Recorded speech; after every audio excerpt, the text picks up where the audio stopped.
نشوفوا نوع من انواع الدجاج اللي انا شخصيا تيعجبني بزاف. كيمكن لينا نقدموه للضيوف او الا كانت عندنا شي مناسبه غادي نشوفوا الدجاج بالتغميره. هاد الوصفه او الطريقه كيفاش غادي نقترح عليكم هاد الوصفه مميزه جدا، لانه كيمكن لكم تحضروه مفرق، وبالتالي حتى من كيكونوا عندنا تقديم اولا الصبان بزاف، يعني غادي نقدموا بزاف ديال الاطباق للضيوف. فالتقنيه مبسطه وكتخلينا نسربيو هاد الاشياء حتى بالنسبه للمطاعم، فهو كيجي لذيذ جدا. هاد الدجاج بالتغميره، اولا انا كنسميه الدجاج اللي عنده جوج مرقات. فاحنا الدجاج غادي نطيبوه في الفران بوحدو، غادي نصيبوا له التغميره ديال البصله. شنو هي التغميره ديال البصله؟ التغميره ديال البصله هو مرق تتكون فيه البصله بزايد، ولكن كتكون خاطره وطيبه، كتجي مدغمره. فالتغميره هي يعني داك الكثافه اللي تتكون عند البصله هي اللي كتخلينا نعطيو لها هذاك الاسم. من بعد كاين عندنا الكبده ديال الدجاج غادي طيب في مرق بوحدها. هذاك المرق اللي غادي يطلق الدجاج بعد ما غادي يطيب في الفرن، اللي كيجمع ما بين هاد الحويجات بثلاثه هو المكونات ديال الشرموله باش غادي نشرملو الدجاج. فهي نفسها اللي غادي تمشي مع داك ثلاثه ديال الحويجات، التغميره ديال البصله، الدجاج اللي غيطيب في الفران، وكذلك الكبده اللي غادي تمشي مع الزيتون الاحمر. فانا غادي نحتاج بالنسبه للشرموله الهريسه ديال الحار، كاين عندي الليمون مصير اولا الحامض مرقد، زعفران شعره، هنا عندنا السمن، الا ما كانش شي السمن يمكن لكم تعوضوه بالزبده، ثومه، كاين عندي ورق ديال الرند اولا ورق الغار اللي غادي نستعملوه باش نسلقوا الكبده، العصير ديال الحامض، عندي المعدنوس مع القزبور، ولكن القزبور تيكون زايد على المعدنوس، الدجاج بطبيعه الحال، كاين عندي الزيتون الاحمر، الكبده. بالنسبه للتغميره ديال البصله غنحتاجوا البصله، وحتى هي غنحتاجوا بزاف ديال البصله، هانتوما كتشوفوا معايا هنا. اما بالنسبه للعطريه ولا القوام كاين عندي الملحه، السكينجبير والخرقوم، غادي نحتاج الزيت نباتيه عاديه نوار الشمس مثلا، وعندنا زيت الزيتون، وغادي نحتاج الخل، هذا غادي نستعملو للسليق ديال الكبده. وغادي نبداو تنوجدوا. اول حاجه غادي تشوفوا معايا طريقه التحضير ديال التغميره، ولكن من قبل غادي ندير الكبده كتسلق شويه ديال الوراق ديال الرند وشويه ديال الخل، تنحسبوا ليها دقيقه بدا ترجع للغليه ونطفيو عليها صافي وكنصفيوها.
وجدت شرموله بالمكونات اللي شفتيو معنا. من بعد خديتها واستعملتها باش شرملت الدجاجه، والدجاجه كيف ما شفتوا معي انه فلحت لها الصدر باش يلاه دخلت في داك الفليحات اولا في داك الشراطي شويه ديال الشرموله باش يلاه كتجي الدجاجه كتجي ملذه وما كتجي شي ما فيها شي مذاق، وكذلك ما تجيش ناشفه. عملتها في طبق غادي ندخلها للفران، كنعملوها كطيب في الفران بلا الماء بلا حتى شي حاجه. هي الدجاجه غادي تطلق الماء الطبيعي ديالها، من بعد هذاك الماء ديال الدجاج كناخذوه وكنوليو كنطيبوا فيه الكبده. بالنسبه لما تبقى من الشرموله فاحنا غادي نستعملوه باش كنطيبوا الدغميره ديال البصله. دابا غادي نعمل الدجاجه كطيب في الفران وغادي نعاودوا نتلاقاو باش نكملوا التحضير ديال الطبق.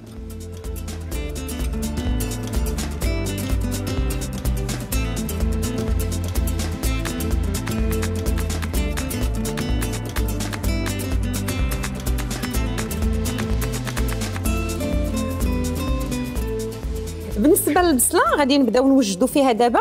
اهم حاجه اننا تنشلضوها رقيقه، يعني تتقطع قطع صغيره بزاف. بالتالي عندنا واحد الدغميره ملي كطيب البصله اللي كتكون جميله في الكثافه ديالها. وبطبيعه الحال البصله ديال الصيف كيكون فيها المشي شويه بزايد، فكتمشي منها داك الكميه. يعني هذه الكميه اللي عملت انا هنا تيمشي منها تقريبا اكثر من النص ملي كطيب. فانتم بحسب العدد ديال الاشخاص اللي عندكم وكذلك بحسب الكميه ديال الدغميره اللي بغيتيو. غادي نعملها هكا فوق من العافيه. كنزيد عليها زيت نباتيه ديال تنوار الشمس، نزيد عليها زيت الزيتون، وغادي نزيد عليها الدغميره اللي عندي هنايا اللي تبلت بها الدجاجه.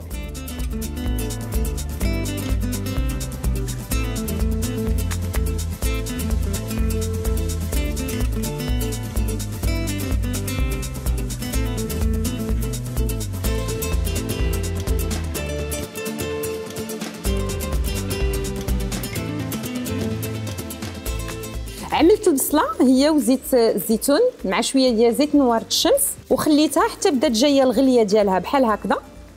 غادي نقص عليها العافيه تماما وغادي نغطيها ونخليها حتى كطيب. وانا مره تنحركها، العافيه تتكون مهيله بزاف حتى كتوقف البصله وكتدغمر كيف ما حنايا كنسميوها الدغميره ديال البصله، فكتبقى حتى كتعسل وكتذوب، ما كنبقاش حاسين بداك الطريفات ديال البصله هكذا كبار او لا كيتغزوا، كتولي دايره بحال المربى او لا بحال لا كونفيتور. فهداك الشيء علاش كنت قبيله تنقول لكم انه الدغميره هي لا كومبوت دونيون. اذا عافيه مهيله ومره نعريو ونحركوا. وكيف ما قلت البصله ديال الصيف ما كتحتاجش اننا نديروا لها الماء، ماءها الطبيعي راه كافيها باش غادا تطيب فيه وتعسل فيه صافي حتى كتدغمر. وغادي ندوز دابا باش غادي نقطع الكبده ونوجدها باش يلاه غادي تمشي مع داك الماء اللي غادي تكون فرزات الدجاجه بعد ما تطيب.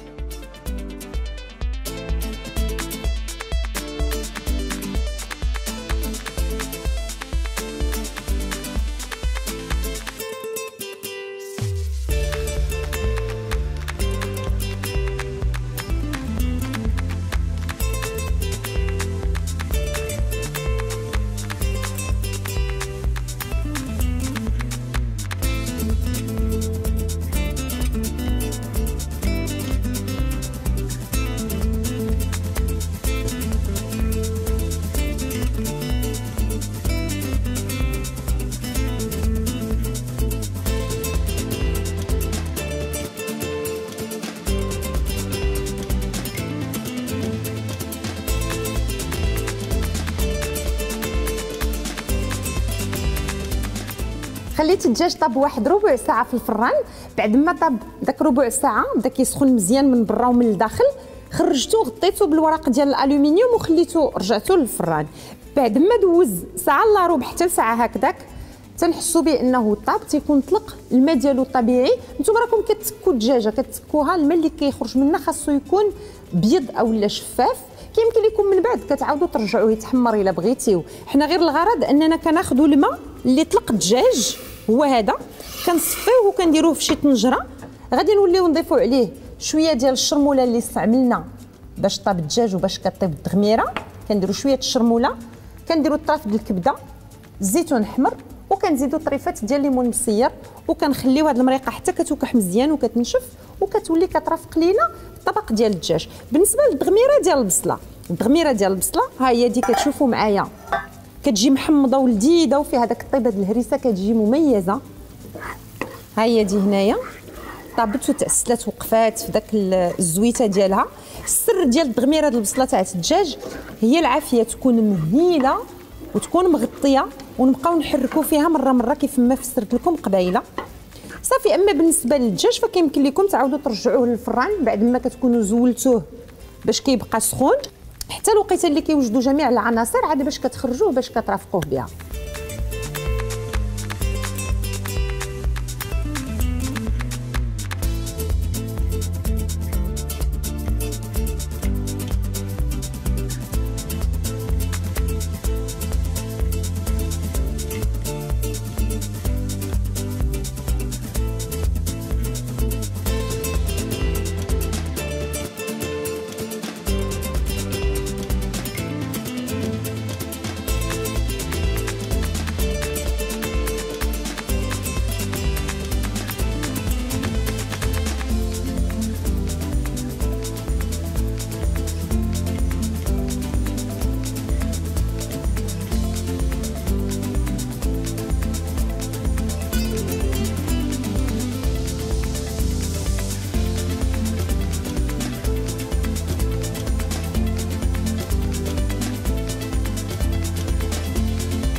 كيفية تحضير الدجاج اللي كيمكن لينا نقدمه في المناسبات او الا كانت عندنا شي عراضه عندنا الضياف وبغينا نقدموا الدجاج بطريقه مختلفه. غادي نشوفوا الدجاج غادي نديروا له حشوه او العماره، غادي يكون فيها الرز، غادي تكون فيها الكبسه واللوز، غادي نديروا له كذلك مرقه اللي غادي ترافقوا. النصيب ديالها بالتاكيد غادي يكون شي شويه على الطيبه ديال الملوحه، ولكن الا بغينا نزيدوا له واحد النغيزه او نغيمه ديال الحلاوه غيمكن لينا نخضروه بالزبيب اللي كنعسلوه مع شي شويه د المرقه ديال الدجاج. فغادي نتكلموا اولا على العماره. خديت الرز وسلقته بعد ما تغسل في شويه ديال الماء مملح، يعني الماء كتكون فيه الملوحه باش ما يجينيش الرز ناقص الملوحه. الا ما سلقناه شي في الملحه ما كياخذش الطيبه ديال الملح، فبالتالي كنردوا البال كنسلقوه في شويه الماء مملح، كنسلقوه نص سلقه، بمعنى انه الا كان الرز اللي غادي نستعملو تيحتاج ما بين 10 حتى ل 15 دقيقه باش يطيب طياب كامل على عافيه عاديه، فاحنا كنديروا له غير 7 ديال الدقائق لانه مازال غادي يكمل الطياب ديالو في الدجاج، وبالتالي ما يجيناش معجن او لا معصد. غادي نحتاج الكفته، كنستعملوا كفته سواء ديال الغنمي او ديال البقري، ولا بغيتوا توظفوا حتى الكفته ديال الدواجن يعني ديال الدجاج او ديال ديك الرومي تيمكن لكم. اللوز اللي زولنا له القشره بعد ما فركناه درناه في اللاطه وعملناه في الفران تتحمر. منين تحمر هرمشناه هكذا يعني كسرناه غليظ. عندنا شويه البصله غادي نوظفوها مع العماره او مع الحشوه، والبصله الاخرى غادي نديروها في المرق. بالنسبه للمكونات الاخرى او العطريه غادي نقولوا شنو غادي نديروا. العطريه غادي ندير الكوزه او جوز الطيب، قعقله، زعفران الحر او زعفران شعره، ورقه ديال الترند او ديال سيدنا موسى، ثومه، كاين عندي الملح، قرفه، الخرقوم، عرق، عندنا البزار ابيض او الفلفل الابيض، سكينجبير. بطبيعه الحال غادي نحتاج شويه ديال القزبر مع المعدنوس، هذا التنسيم ديال المرق، وغادي نحتاج العصير ديال الحامض. كاين عندي زيت نباتيه، كاين عندنا كذلك الزبده، وعندي السمن مملح او السمن الحار. كنذكر انه بالنسبه للوصفه ديال التحضير تاع السمن الحار كيمكن لكم تاخذوها على الموقع www.chmicha.ma. غادي نبداو بالتحضير ديال اولا نعملوا البصله كطيح شي شويه لانها غتاخذ لنا الوقت. فالبصله اللي غادي نديرو في العماره غادي نوظفوا في التحضير ديالها الزبده، وكيمكن لينا نضيفوا شويه ديال الزيت، كندير واحد المعلقه، شويه ديال البصله باش غادي يتعسل ويعطي لنا واحد الطيبه لذيذه دابا غادي نوجدوا المكونات اللي غادي نرطبوا فيها الدجاجه. شنو غادي نديروا؟ غادي نحتاجوا العصير ديال الحامض،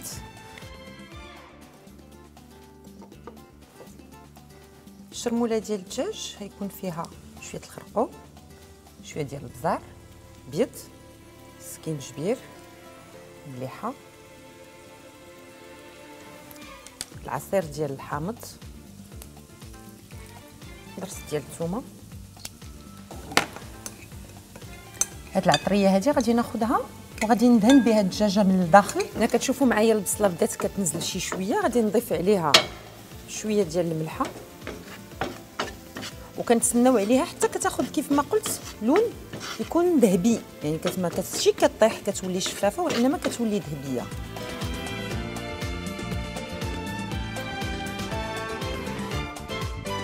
طليت مزيان الدجاجه بداك الشرموله اللي وجدنا ديال الحامض وديال الثومه وفيها البزار الابيض، فيها سكينجبير الخرقوم، كنخليوها كتشرب مزيان داك الترقيده. وكثير شي كنأكد اننا خصنا نديروها لها في الجوف ديالها لداخل.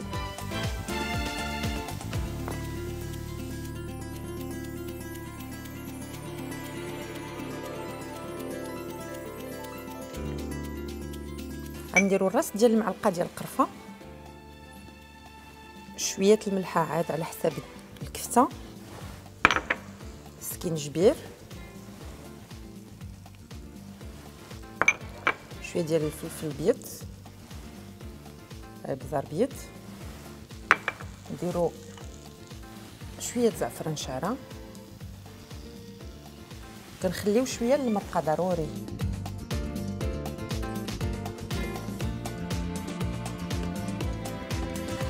دابا خلينا هاد العماره تبرد شي شويه، نزيدوا عليها اللوز، غادي نديروا البصله باش طيح مزيان حتى هي، ودائما كنصبوا الزبده وشويه ديال الزيت. وهنا بالنسبه للدجاج غادي نوظفوا بطبيعه الحال السمن مملح، شويه السمن، بصله، البصله حيت غادي تجي لنا الدغميره فكتكون شي شويه بزيت. غادي نعمل وريقه ديال الطرند، غادي نزيد واحد الطريس ديال الثومه،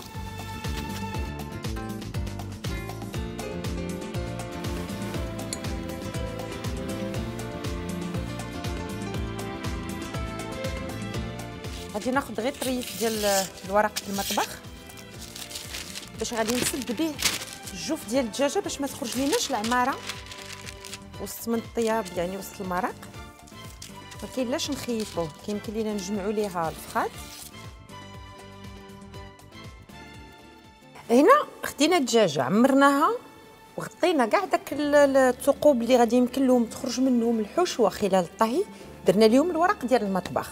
جوج الحوايج مهم ليهم هذا الورق ديال المطبخ، اولا ما كتخرجش لينا العماره ملي كنكونوا كنطيبوا، وثانيا كنتفاداو اننا نخيطوا، يعني هذا الشيء اللي كياخذ لينا الوقت، وثالثا الا بغينا نحمروا الدجاج في الفران وزولناه من الطنجره ودرناه في الفران ما كيتحرق ليناش اولا ما كتيبس ليناش داك العماره وتتبقى طريه.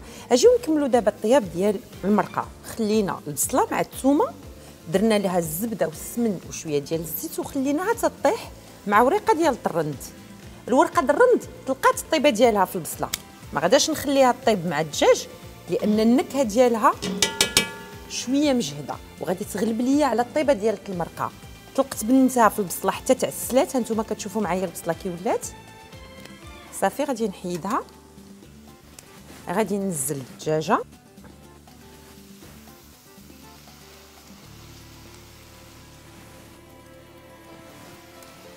وغادي نولي نضيف العطريه ديال المرقه اللي غادي يطيب فيها الدجاج، ملحه، عويدات ديال القرفه جوج، سكينجبير، شويه ديال البزار ابيض، شويه الخرقوم، عرق، زعفران شعره. من الاول انا كندير زعفران شعره، ان شاء الله كتشربوا الدجاجه وكتبنن باللذه ديالو. جوج ديال الدروس ديال القعقله اولا ديال الهيل، وغادي ناخذ شويه ديال الربيع، شويه القزبر وشويه ديال المعدنوس ونديرهم هنا. غادي نزيد الماء. القياس اللي غادي طيب ليا فيه الدجاجه شنو تندير؟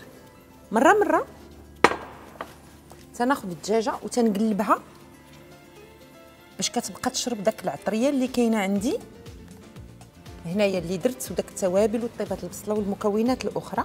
ولا كنرفد لاصوص المرقه بالمعلقه وكنصب عليها باش يلاه كتشربها مزيان. ملي كيطيب الدجاج كنحيدو من الطنجره، تنزلو في طبسيل، تندهنو بشويه ديال الزبده وتندخلو الفران باش كيتحمر. المرقه اللي كتكون عندي تنغرف منها واحد جوج ديال المعالق ولا 3، تنديرهم مع الزبيب وكنعسل الزبيب باش اللي بغى ياكل طبق على الطيبه ديال الملوحه كياكلوا مالح، اللي بغى ياكل الطبق فيه الملوحه والحلاوه تيتناولوا حلو مالح. غادي تقولوا لي اشنو غنديروا بالعماره اللي بقات لنا هنا؟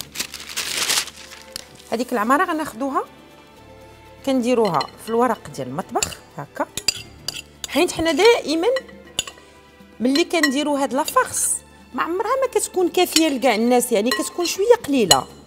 فبالتالي انا شنو كندير؟ تناخذ هاد العماره كيف ما قلت كنديرها في الورق ديال المطبخ، كنسد عليها وناخذ واحد الزلافه ديال الدجاج هكا شفاف تكون كتستحمل السخونيه، كنزلها هنا. وملي كنبغي كنقدر اما نديرها في كسكاس الا كنت مطيبه في الطنجره فيها الكسكاس، الا ما كانش عندي الكسكاس غير الطنجره كنرفدوها.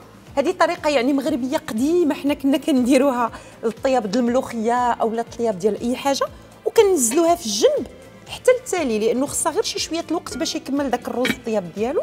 كنزلوها هنايا في الطرف في الجنب ديال الدجاجه. دابا ما عليناش غادي نخليو الدجاجه طيب باش يلاه بلاتي شويه نغرفوا منها المرق اللي غادي نعسلو فيه الزبيب. غادي نصبو دابا الزبيب اللي غادي يكون معسل، غادي يمشي مع اللوز باش غادي نزوقوا الدجاجه. وهذه كيف ما قلت كتبقى اختياريه اللي بغى يديرها. الزبيب تيكون مغسول ومنقي بطبيعه الحال من قبل.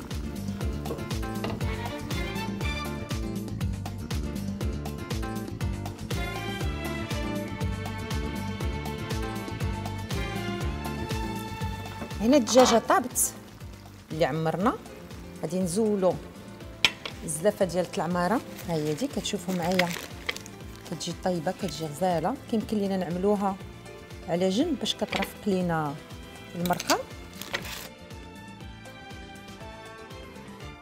غادي ندخل الدجاجه تحمر في الفران، كناخذوا داك المرقه وكنبقاو نعركوه بحال هكا في البصله باش يلاه كتوكح وكتبدا كتختر صافي. وها هي دا الاكله ديالنا دابا تقريبا ولات واجده، نتسناو غير على الدجاج يتحمر.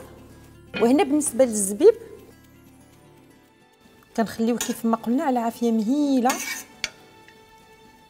صافي، وكنقدموه كنرافقوا به الدجاجه اولا كنزينوا به الدجاجه بحسب الرغبه.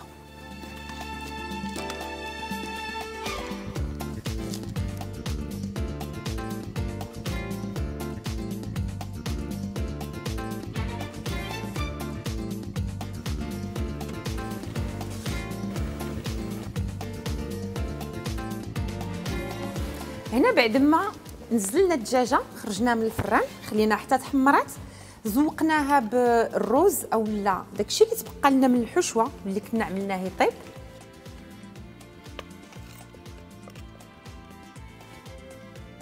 غادي تشوفوا معايا المرق كيفاش جا. شوفوا معايا المرقه الكثافه ديالها مهمه جدا انها تكون بحال هكذا متختره. دابا غادي نصبوا المرقه.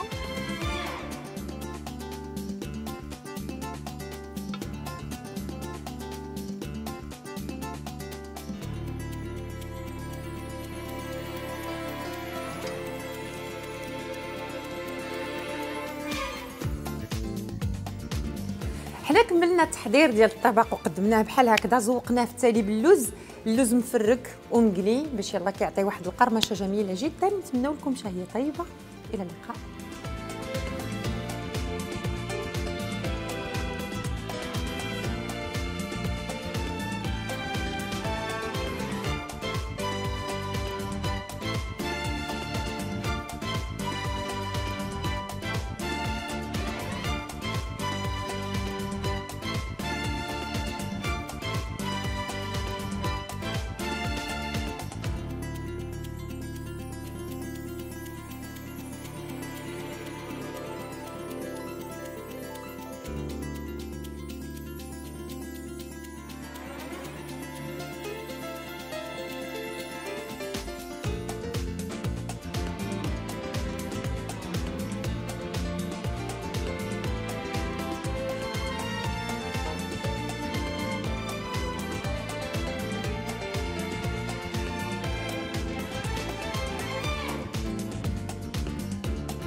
الطاجين من الطويجنات الرائعه اللي كيمكن لينا نقدموا في فصل الصيف اكثر شيء ملي كيكون الحال هكذا سخون.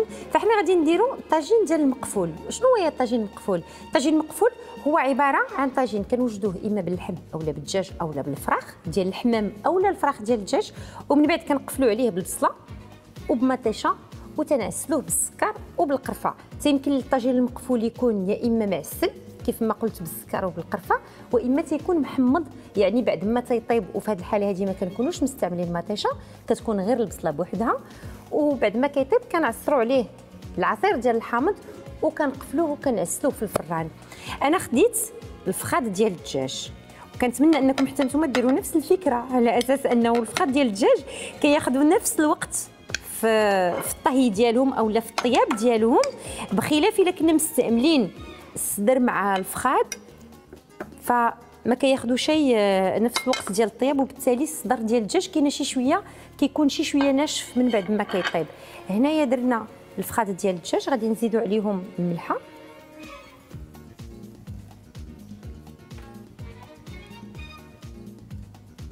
غادي ندوز العطريه. كاين عندي البزار الابيض هنا هو اللي مستعمله،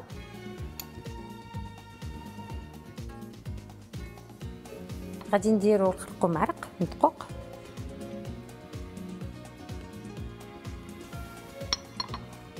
السكينجبير،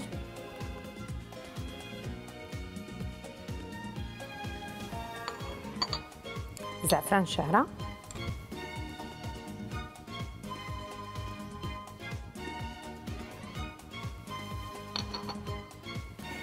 غادي نديرو شويه ديال الثومه. هنا الا كنا مستعملين اللحم ديال الغنمي فاحنا ما كنحتاجوش اننا نديرو معاه الثومه، اما الا كنا دايرين الدجاج اولا اي نوع من انواع الدواجن حبذا الا استعملنا شي شويه ديال الثومه كان احسن. غادي خصني انني نعمل شويه ديال الماء مع هاد التوابل هادو باش يلاه كيطلقوا. قيمه شي 2 معالق كبار، ما نكثروش الماء لانه البصله غادي تطلق لنا الماء، وكذلك المطيشه غادي تطلق الماء.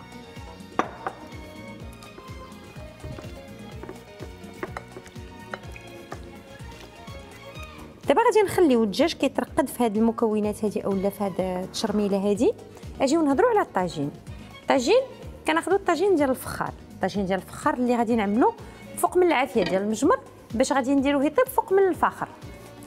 ايوا الا ما كانش عندكم هاد الطاجين اش غديروا؟ ما غديروا والو، غادي تاخذوا طنجره عاديه وغادي تنصبوا فيها الاشياء كيف ما غادي نوري لكم، ومن بعد كيمكن لكم تعملوا الطاجين باش كيتحمر في الفران. انا غادي نحمرو ما بين نارين، وبين نارين يعني كندير له العافيه من التحت والعافيه من الفوق كيف ما غتشوفوا معايا. اما الا ما كانش عندكم نتوما كيف ما قلت الطاجين غادي طيبوه في طنجره عاديه، وغادي تتبعوا بحسب النصائح اللي غادي نقدم لكم. كناخذ العويدات ديال الربيع ديال المعدنوس مع القزبر وغادي نفرجهم في قلب الطاجين باش يلاه داك الدجاج اللي غادي ندير انا في الطاجين ما يلصق لياش. ضروري جدا واخا ناخذوا الطاجين يعني من النوع الممتاز اللي كيطيب فوق من العافيه وما كيطرى له والو، ضروري نفرشوا له شي حاجه باش ما يلصق لينا شي دجاج اولا اللحم اللي حنا مستعملين. فوق من العويدات ديال المعدنوس والقزبر كنفرشوا دوائر ديال البصله. البصله ما عندناش معها مشكل، قد ما طابت وتعسلات وتحمرات قد ما كتعطي لينا واحد اللذه جيده للطاجين. فبالتالي كنصحكم انه بالنسبه للطويجنات ديالكم اللي كتوجدوهم ديروا لهم هاد التفريشه هذه كيف ما كان النوع ديالهم، سواء كان طاجين ديال الخضره اولا اي طاجين ديال شي حاجه واحده اخرى. الا قررتوا انكم طيبوهم في الطاجين ديال الطين. غادي ناخذوا الدجاج وغنستفوه فوق من البصله بحال هكذا. كنذكر انني استعملت غير الفخاد ديال الدجاج على حساب يخرج ليا يعني ملي يطيبوا يجي يعني الطياب ديالهم مقاد وكتجينا داك لا جيلاتين اللي كاينه في الدجاج كتجينا زوينه ولذيذه. كنهبطوا داك التغميره ولا داك الشرموله اللي حنا شرملنا فيها الدجاج. ندير عويدات ديال القرفه هكذا، 3 العويدات، السمن، ملح. انا ما نقدرش نطيب بلا سمن مملح، ما عرفتش علاش، ولكن كيجيني انه الماكله بلا سمن مملح ما هياش هي هذيك. وكيمكن لكم تصيبوا السمن المملح في الدار، تشوفوا الطريقه ديال التحضير ديالو اما على الفيديو او على الموقع www.chomicha.ma. كاينه فيه الفيديو تشوفوا كيفاش كيمكن لينا نوجدوا هذا السمن مملح اولا السمن مذوب بحسب الرغبه ديالكم. غادي نجيبوا دابا هي الدوائر ديال البصله. قلنا المقفول منين جاي كنقفلوا داك اللحم اولا الدجاج اللي حنا مستعملين، غادي نقفلوه بالبصله وبالمطيشه. حنا جبنا القفله هكذا فوق من الدجاج ديال البصله، غادي نجيبوا دابا فوق منها قفله ديال مطيشه. خديت مطيشه قشرتها صافي وقطعتها دوائر وزولت لها الزريعه باش يلا نقصوا شويه من داك المياهات اللي غادي تطلق لنا المطيشه. غادي نديروا حيده هكذا. حنا ما مستعملينش التوابل فوق من هذا الشيء كامله، هو غادي نديروا له الملحه، ضروري الملحه باش ما تجيناش الخضره باسله. وغادي ناخذوا الزيت قيمه شي 2 ولا 3 المعالق د الزيت. استفنا داك المقادير كامله هي اللي عندنا اللي خاصنا للطاجين ديال الدجاج مقفول في وسط من الطاجين، وغادي ننزلوه فوق من المجمر بحال هكذا. وغادي نقفل عليه بالغلاقه ديالو، غادي نخليه حتى يطيب. واجي دابا نهضروا مع الناس اللي ما عندهمش طاجين وما عندهمش المجمر في الدار. غادي ناخذوا طنجره عاديه غادي نطيبوا فيها هاد المكونات كامله هي اللي درنا، غير وكان نحاولوا الله يخليكم ملي كنستفوا داك الدجاج وكنستفوا داك البصله والمطيشه كنحاولوا نستفهم بواحد الشكل متنسق باش يلاه كنقدروا اننا نزولوهم بسهوله. من بعد كنديروهم فوق من العافيه تماما بلا الماء، والعافيه تتكون مقتوله يعني نازله حتى لادنى حد. كنخليوه حتى كيطلق الدجاج الماء ديالو، البصله كتطلق الماء ديالها والمطيشه كتطلق الماء ديالها، وكنخليوه كيطيب على عافيه مهيله حتى كنحسوا انه الدجاج طاب. كنجيبوا 2 طبيصلات على جنب، كنحيدوا مطيشه تنزلوها في واحد الطبسيل، كنحيدوا البصله دوائر كنزلوها في الطبسيل، وكنجيبوا طبق كيمشي للفران كيدخل للفرن، يعني الطبق بحال ديال الكغاتان. غادي ناخذوا الفخاد ديال الدجاج داك الساعات كنستفوهم في الطبسيل ديال الكغاتان، كنزوقوا عليه بالدوائر ديال البصله طيبه، وكنزوقوا عليه بالدوائر ديال المطيشه طيبه. وبالنسبه للتتمه غادي تكون تماما بحال داكشي اللي غادي نديرو مع الطاجين اللي كيطيب، يعني غادي ناخذوه غادي ندريو عليه السكر والقرفه ملي كيطيب وكندخلوه للفران باش يلاه كيتعسل. وبما اننا كنكونوا مستعملين الطبق ديال الكغاتان فما كيكونش مطرح لينا مشكل. حنا الا كنا دايرين الطاجين اشنو غنديروا كيف ما قلت في بدايه الحلقه، فاحنا غادي نستعملوا مقله اولا طبسيل ديال الحديد اللي غادي نديروا عليها الجمر وغادي ننزلوها فوق من الطاجين ملي كيطيب باش يلاه كنسلوه. هذا الشيء اللي غادي نشوفوا دابا. انا كنت موجده الطاجين من قبل اللي طيب فيه الدجاج مع البصله مع المطيشه، خليتهم على عافيه مهيله حتى وقف داك الدجاج وطاب. غادي ناخذو وغادي نعملوه هنايا باش غادي نشوفوا التتمه ديال التحضير ديال الوصفه.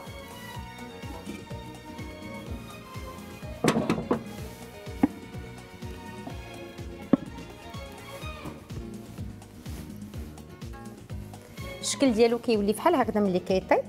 المرق تقريبا يعني كينشف، كيبقى له غير داك الزويته ديال الدجاج وكذلك الزويته ديال السمن اللي حنا درنا. مره كناخذوا المرق بحال هكذا وكنصبوه فوق من البصله وفوق من المطيشه باش كنعسلوهم. غادي ناخذوا السكر سنيده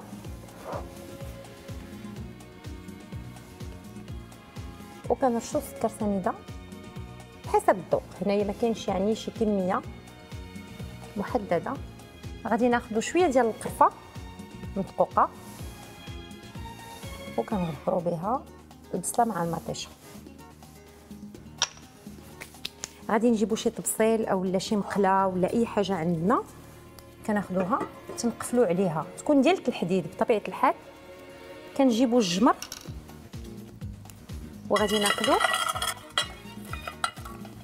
وكنزلوا فوق من هذاك المقله باش يلاه كيعسل ليا المطيشه والبصله. كيف ما قلت كيمكن لينا حتى الطاجين ندخلوه للفران، يعني ماشي مشكل بحسب اللي غيبان لكم نتوما يا انسب.